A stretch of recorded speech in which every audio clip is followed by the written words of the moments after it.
Bulan Sya'ban itu adalah bulan yang memiliki keutamaan, bulan yang istimewa, yang keistimewaan ini mulai banyak dilupakan oleh orang-orang. Terletak bulan ini antara Rajab dan Ramadan.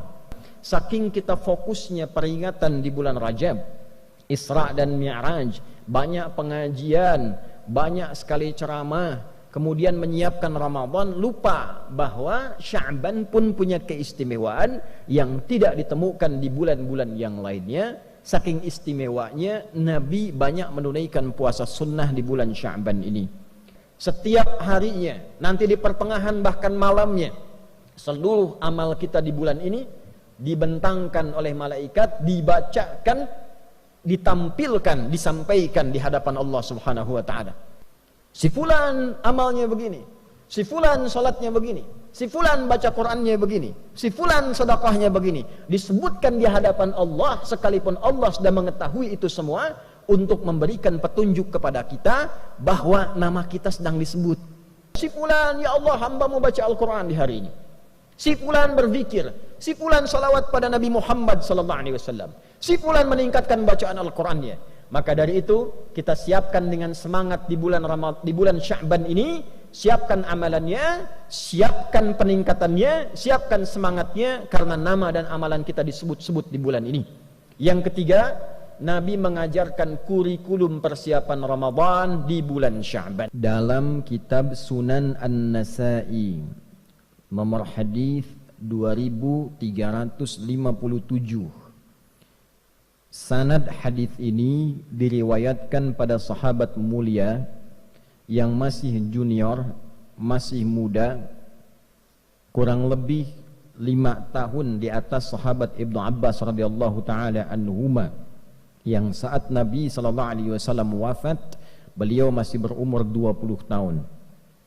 Ayahnya termasuk yang dikasihi oleh Nabi sallallahu alaihi wasallam, bahkan pernah tercatat dalam sejarah menjadi anak angkat yang diadopsi oleh Nabi sallallahu alaihi wasallam.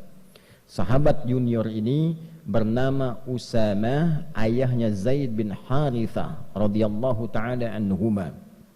Sahabat Usamah bin Zaid bin Harithah, karena kecintaannya terhadap ilmu, kecintaannya terhadap Nabi sallallahu alaihi wasallam, senantiasa melihat kebiasaan Nabi yang disimpulkan oleh beliau, khusus di bulan Sya'ban, Nabi itu senang menunaikan ibadah tertentu.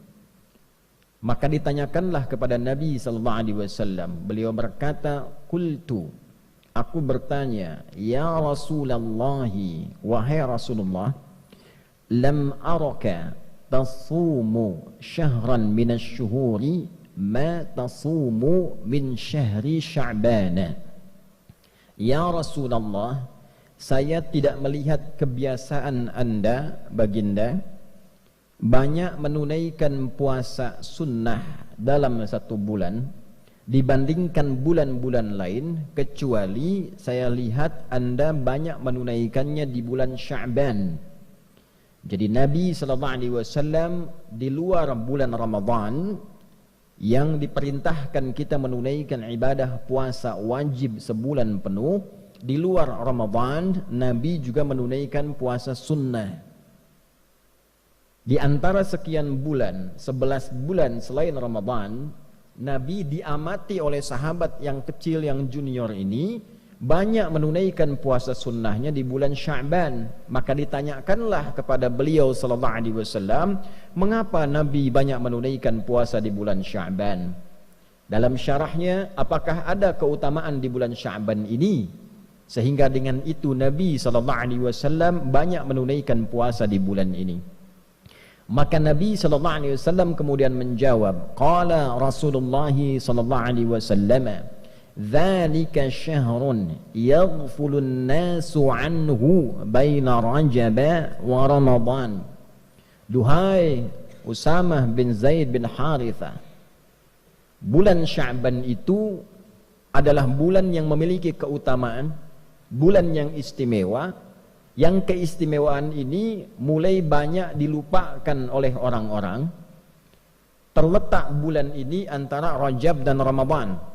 Dalam syarah hadis ini diantaranya disebutkan, diantara makna Nabi menyebutkan Rajab dan Ramadan untuk memberikan kesan bahwa banyak orang Islam itu memberikan perhatian yang luas pada bulan Rajab, memperingati Isra dan Mi'raj, menggali lagi keutamaannya, belajar tentang keutamaan perjalanan Nabi SAW dari Isra kemudian Mi'raj, dituntaskan dengan hikmahnya. Kemudian setelah itu menyiapkan Ramadan sehingga lupa dengan keutamaan Sya'ban yang letaknya ada di tengah-tengah Rajab dan Ramadan.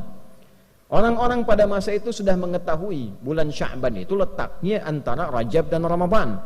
Tapi Nabi menyebutkan posisi ini dan disebutkan Rajab dan Ramadannya ingin memberikan kesan kepada umat Islam, umatnya Nabi Muhammad SAW, saking kita fokusnya peringatan di bulan Rajab, Isra dan Mi'raj, banyak pengajian, banyak sekali ceramah, kemudian menyiapkan Ramadan, lupa bahwa Sya'ban pun punya keistimewaan yang tidak ditemukan di bulan-bulan yang lainnya. Saking istimewanya Nabi banyak menunaikan puasa sunnah di bulan Sya'ban ini.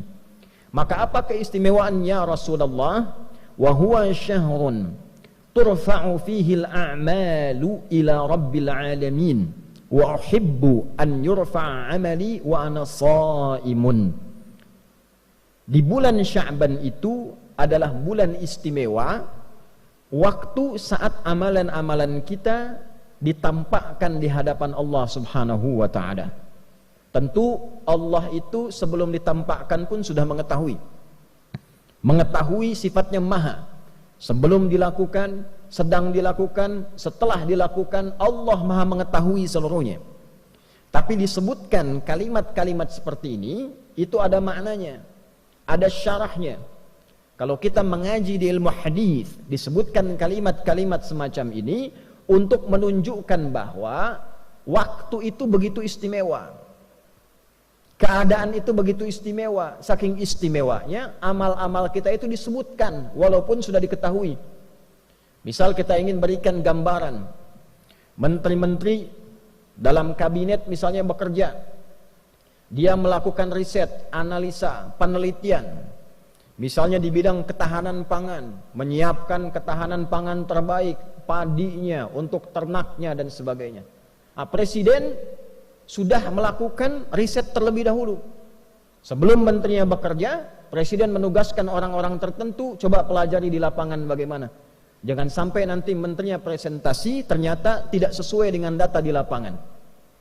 Maka ketika menterinya presentasi di hadapan presiden, kemudian disebutkanlah hasilnya sesuai, hasilnya bagus, yang luar biasa. Sebelum menterinya presentasi, disampaikanlah kemudian catatan-catatan menteri itu di hadapan presiden, misalnya oleh sekretaris kabinetnya, oleh menteri koordinatornya. Disebutkan, ini catatannya bagus, penelitiannya bagus, hasilnya bagus, datanya benar.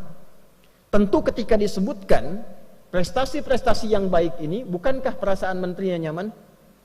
Bukankah menterinya akan senang? Bukankah menterinya akan bahagia? Kalau kita sekarang sedang bekerja dengan baik, berprestasi, kemudian nama kita disebut secara nasional, dipresentasikan, disebutkan di hadapan pejabat-pejabat, disebutkan di hadapan masyarakat-masyarakat, si fulan ini bagus, sholatnya bagus, sosialnya bagus, beramalnya bagus, semangatnya bagus, kenegaraannya bagus. Bukankah ketika diviralkan itu kita merasa bangga? Kita merasa senang? Sekarang orang masuk koran sudah senang, orang viral sudah senang, orang disebut-sebut sudah senang. Nah, ini ada waktunya nama dan amal kita disebut-sebut di hadapan Allah.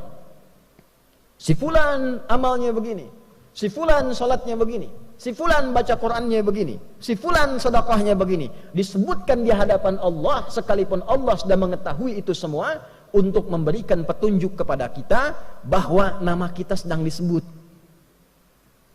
amal kita sedang diagung-agungkan, amal kita sedang dievaluasi. Maka Nabi SAW memberi contoh kepada kita, saya akan sangat merasa senang dan gembira ketika amal saya ditampakkan di hadapan Allah, disebut-sebut, dievaluasi, saya sedang dalam keadaan menunaikan puasa. Hadirin, sekarang kita masuk pada syarahnya dengan singkat tentang hadis ini. Ada 3 pokok yang terkait dengan syarah hadis dimaksudkan. Yang pertama, tipikal seorang muslim belajar dari ilmu sanad pada hadis ini, tersambung sanadnya pada sahabat Usamah bin Zaid radhiyallahu taala anhuma jami'an. Ini sahabat anak muda, pelajar. Jadi kalau Nabi usia 43 tahun, beliau baru lahir. Nabi diangkat jadi Nabi sallallahu alaihi wasallam, diberikan bekal oleh Allah selama 3 tahun 6 bulan.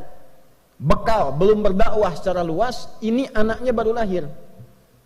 Nabi berdakwah, tinggal di Mekah kurang lebih berdakwah. Setelah fase 3 tahun, 10 tahun. 10 tambah 3, 13 tahun. Berarti anak ini usianya baru 10 tahun. Tapi 10 tahun ini senang dengan ilmu. Membersamai Nabi sallallahu alaihi wasallam, belajar kepada Nabi, belajar dengan benar, belajar Qur'annya, belajar salatnya. Yang hebat, anak ini sampai ingin tahu kebiasaan Nabi.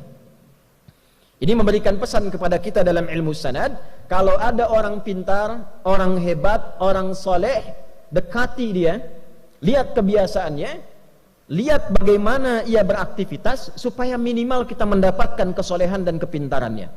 Lihat bagaimana cara dia belajar, lihat bagaimana cara dia beribadah, lihat bagaimana cara dia berinteraksi dalam kehidupan sosial. Dulu semua sahabat Nabi begitu. Yang ingin dapat percikan berkah ilmu dari Nabi, maka mereka akan melihat bagaimana Nabi belajar, dibimbing oleh Allah Subhanahu wa taala melalui malaikat Jibril. Itu ditiru kemudian. Ketika Nabi menyampaikan, langsung dipraktikkan. Maka hasilnya seperti sahabat Ali bin Abi Thalib radhiyallahu taala anhu, sahabat Abu Hurairah radhiyallahu taala anhu, Salman Al-Farisi radhiyallahu taala anhu, yang kecil-kecil seperti Abdullah bin Abbas radhiyallahu taala anhuma, Abdullah bin Umar radhiyallahu taala anhuma, Abdullah bin Amr bin Al-As radhiyallahu taala anhuma, termasuk sahabat Usama bin Zaid bin Harithah radhiyallahu taala anhuma jami'an. Kalau belum dapat pintarnya, dapat solehnya. Rajin ke masjidnya, rajin bacaan Qur'annya. Kalau sudah soleh dulu, ilmu pasti datang. Karena syarat ilmu mudah diberikan oleh Allah adalah hadirnya kesolehan dalam diri kita, mantapnya hati kita menerima cahaya. Wattaqullah wa yu'allimukumullah. Tingkatkan takwamu kepada Allah, baru Allah tanamkan, ajarkan, pahamkan pengetahuan pada diri kita. Yarfa'illahu alladhina amanu minkum walladhina utul ilma darajat. Kalau ingin diberikan ilmu utul ilma, maka tambahkan imannya dulu.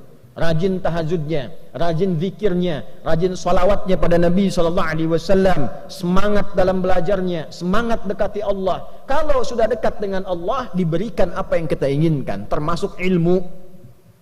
Nah, inilah Usamah bin Zaid bin Harithah radhiyallahu taala anhuma jami'an. Maka dalam ilmu sanad tidak cukup kita mendengarkan matan isi hadis. Lihat orang yang meriwayatkan hadisnya, siapa mereka? Ada yang di bidang militer, ada yang di bidang kamtibmas, ada yang di bidang niaga, bisnis, ada yang di bidang pengetahuan, ada yang di bidang rumah tangga. Pelajari siapa mereka, bagaimana mereka mengambil ilmu dari Nabi sallallahu alaihi wasallam. Nah, sahabat ini karena melihat kebiasaan Nabi di bulan Sya'ban, artinya apa?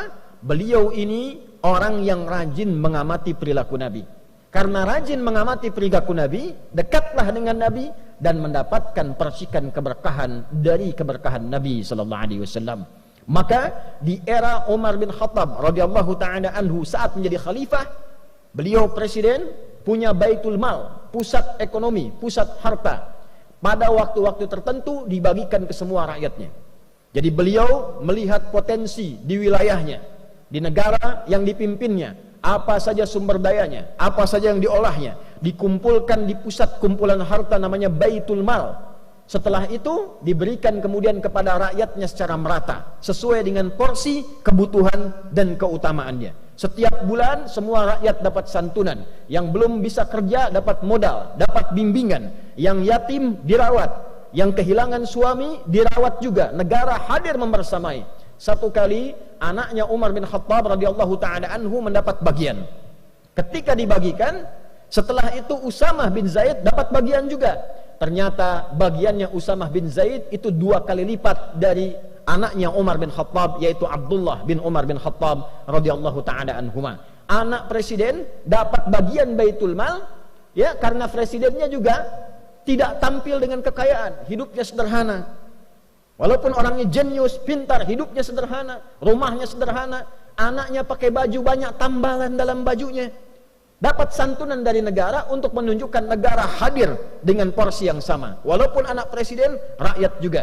Walaupun anak seorang pemimpin, sama dengan rakyat juga. Bajunya sama, tertawa bersama, duka bersama. Tapi ternyata ada anak lain yang bukan anak presiden, porsinya mendapatkan 2 kali lipat dari anak presiden. Ini menarik. Maka anaknya bertanya kepada bapaknya yang presiden, "Wahai ayahanda, kenapa Usama mendapatkan bagian lebih daripada saya 2 kali lipat?"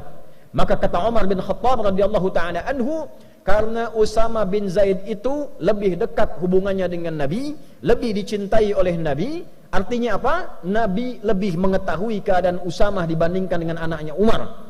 Porsi kebutuhannya, kehidupannya bagaimana, lebih dicintai oleh Nabi. Dan bapaknya Usama lebih dekat kepada Nabi dan lebih dicintai oleh Nabi dari bapakmu. Bayangkan, Umar bin Khattab, seorang pemimpin, beliau jadi presiden di era itu, mengatakan pada anaknya, bapaknya Usama lebih dicintai dan dekat dengan Nabi. Usamahnya lebih dicintai dan dekat dengan Nabi dibandingkan dengan engkau dan dibandingkan dengan bapakmu. Artinya apa? Persahabatan begitu erat, persahabatan begitu mulia. Usama sudah tidak ada bapaknya, diperhatikan oleh Umar melebihi anaknya sendiri karena ia punya beban kehidupan di atas beban anaknya. Itulah ilmu sanad. Jadi intinya, kalau kita memperhatikan dengan baik, belajar dengan baik, ikut orang soleh dan pintar, maka kita akan dapatkan keberkahannya. Yang kedua, hadirin dengan cepat, di dalam hadis ini juga menyampaikan keutamaan bulan Sya'ban. Sekarang kita masih di tanggal 8. Kurang lebih ada 2 pekan lebih, masih ada 12 atau bahkan 21 hari ke depan. 21 hari masih ada keutamaannya. Setiap harinya, nanti di pertengahan bahkan malamnya, seluruh amal kita di bulan ini dibentangkan oleh malaikat, dibacakan, ditampilkan, disampaikan di hadapan Allah Subhanahu wa taala. Jadi malaikat membacakan, si fulan, ya Allah, hamba-Mu baca Al-Quran di hari ini.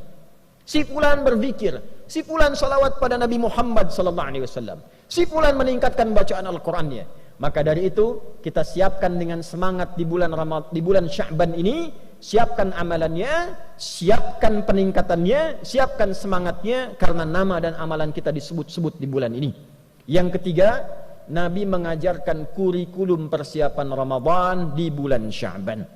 Ayat puasa turunnya bukan di bulan Ramadan. Ayat puasa turun di bulan Sya'ban di tahun kedua Hijrah. Ulama kemudian menyimpulkan mengapa turun di bulan Sya'ban, sebagai persiapan bagi umat Nabi Muhammad sebelum masuk ke bulan Ramadan yang lebih istimewa daripada bulan Sya'ban. Karena Ramadan istimewa. Ramadan siang malamnya ada ampunan, siang malamnya ada rahmat, siang malamnya disebut-sebut kita, siang malamnya diberi peluang dibebaskan dari neraka. Lebih istimewa dari Sya'ban. Karena itulah Sya'ban kita berlatih menyiapkan diri untuk sampai ke bulan Ramadan. Apa latihan terbaiknya? Menunaikan puasa. Supaya saat Ramadan tidak kaget puasa sebulan penuh. Maka kita perbanyak puasa di bulan Sya'ban ini.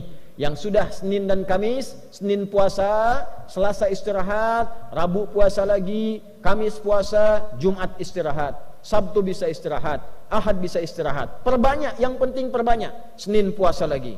Yang sudah terbiasa nanti Ayyamul Bid, Senin Kamis tambah puasa Daud. Senin puasa, Selasa istirahat, Rabu puasa, Kamis istirahat, Jumat puasa, demikian sebelum sampai ke bulan Ramadan. Kalau sudah begitu, fisik kita terbiasa, masuk Ramadan siap sebulan penuh, kita sudah terbiasa beramal, siapkan kurikulum dari sekarang. Berapa banyak yang akan dibaca di bulan Ramadan? Berapa kali khatam?